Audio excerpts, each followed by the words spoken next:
Welcome back, folks. It feels good to be back sitting down with you. It is a early Sunday morning. Well, I don't know if it's early, but my voice is still hoarse because I've hardly talked this morning. So you're welcome. Here we are. I am excited to talk with y'all today, to have a little sit down chat once again and talk about your first date. I want to share 5 tips with you that I have found extremely helpful on my dating journey, and I hope are helpful to you. Let's just be real for a second. Dating, especially in the church and in the Christian world, can be so confusing, maybe even intimidating and scary. There's not necessarily been this set tools to use in your dating experience, right?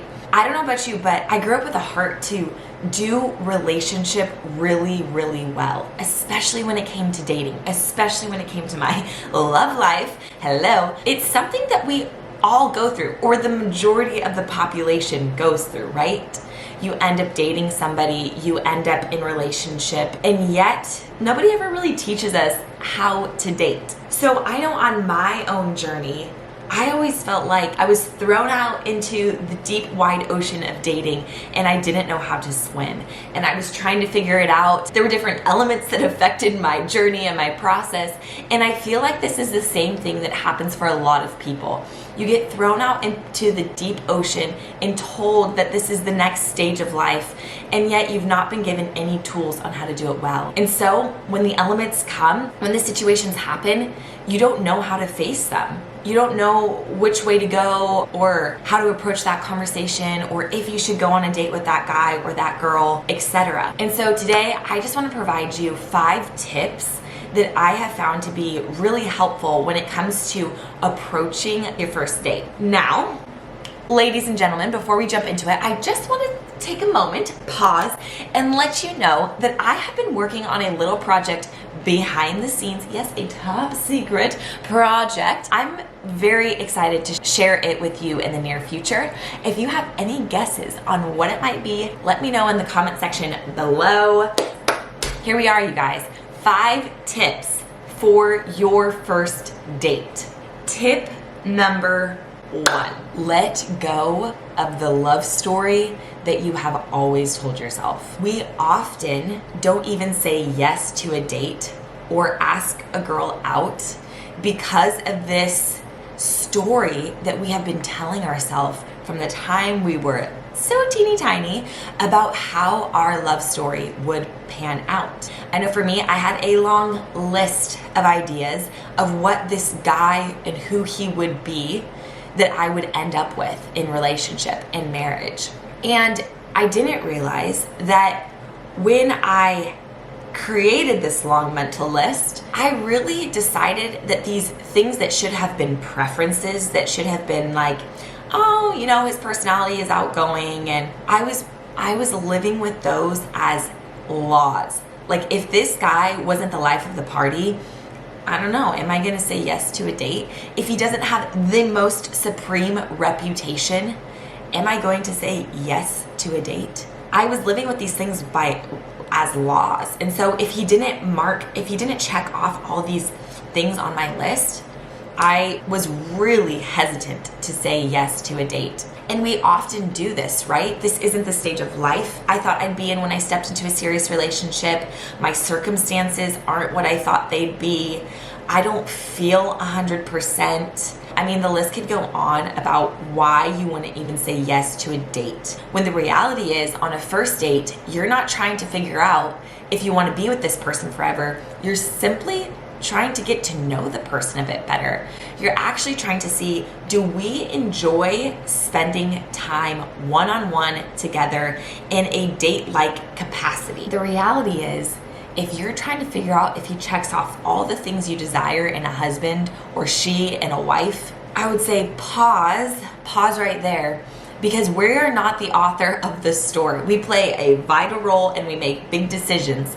But when we are holding it like this, we don't actually allow the story to unfold. That leads me into this second tip. Go on the date. Once you've said yes to the date, with an open mind. If you have already decided deep down inside that you know who this person is, how they function, how they do life, maybe because you've had a friend date them, maybe because they just have a reputation, you are going to miss out. Spending one-on-one quality time with this person is an opportunity to see them in a completely different light. So go with an open mind. Go interested in figuring out something that you don't already know about this person. Also, go with an open mind in the sense of not trying to decide if this person is even going to be a great person to step into a relationship with.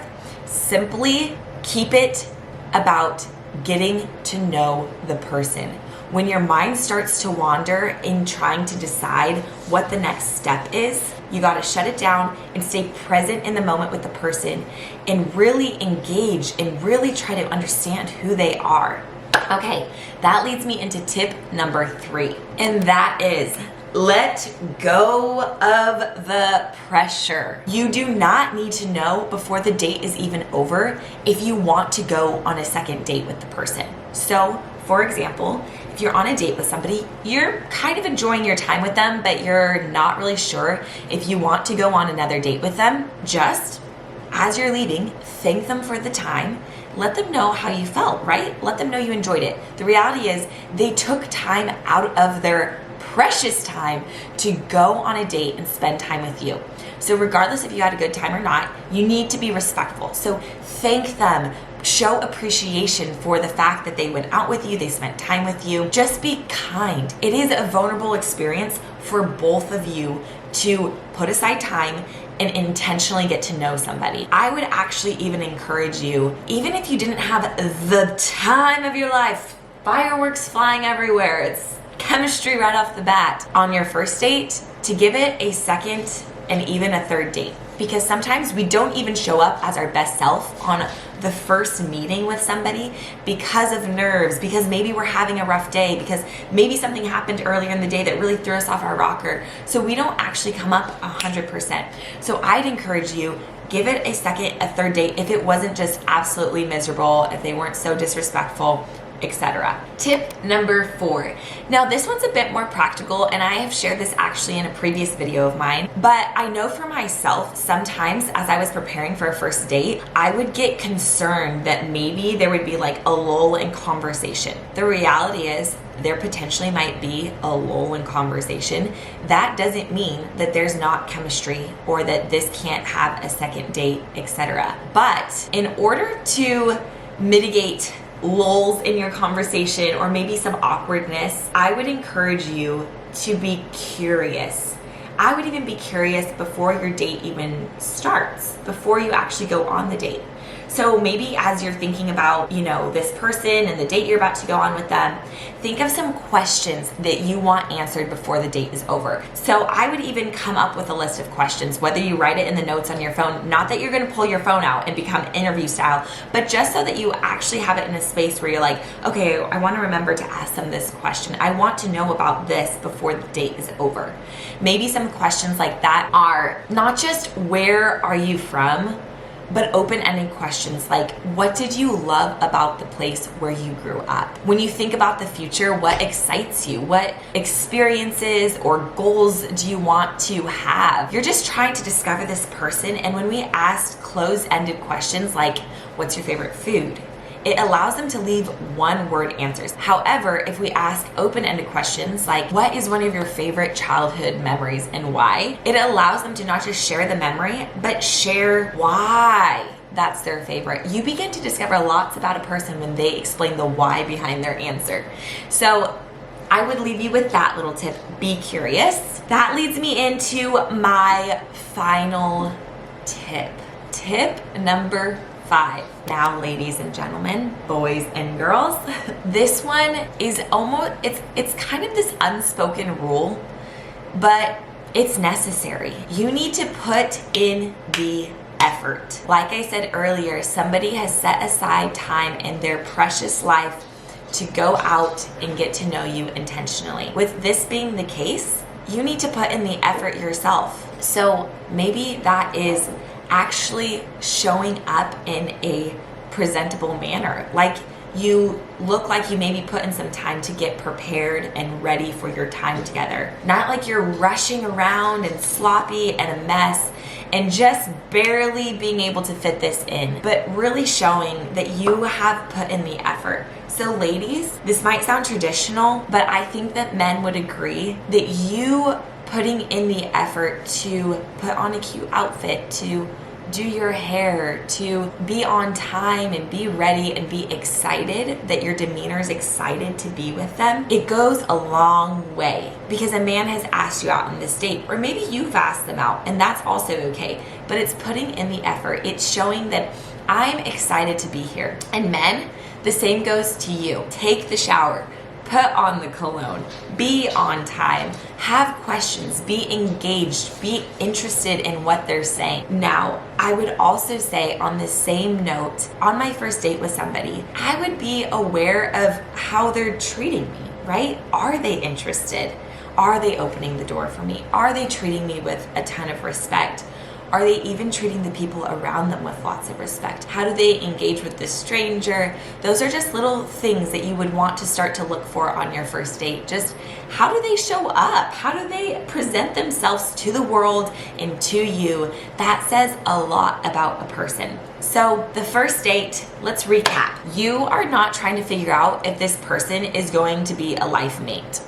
You are not trying to figure out if maybe you even want a second date with them. You are trying to be present to the moment, do your part, put in the effort, be curious, learn about the person, take the pressure off, have fun together, enjoy your time, enjoy yourself, learn something about yourself, learn something about the other person. That is all a first date is really for. And when we do that, I believe that we'll actually open ourselves up to more opportunities to get to know people and to go on dates with people. I think when we have the belief system that going on lots of different dates and getting to know lots of different people says something about us, like maybe we're a bit desperate, that is when it gets dangerous, because that actually just shows us that we have a belief system that it's a date is meeting a personal need versus is a time to get to know somebody else.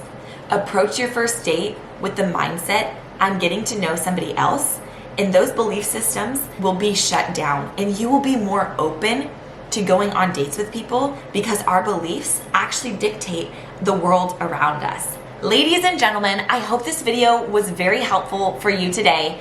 Like I said before, like and subscribe. And I've mentioned this before, but I help run a Date Well community with an organization called More Revolution. It's a 12-week course and you get access to a community of other women that are running alongside learning how to date well, right? Maybe they didn't get the tools on how to do this as well and they were thrown in the deep end. And now they're discovering the tools that they need in order to do a God-centered dating relationship and journey well. So come join us over there. If you use my name at checkout, you get $50 off. You can go to letsdatewell.com. I'll put it in the bio below, but I hope to see you there. We have a wonderful time. I jump on a live call every month for an hour and interview guests that are experts in the field of relationships, psychology, etc. We just get to chit chat, talk about our dating life, and so I hope to see you there. Thank you guys for watching this video. I will see you all next time.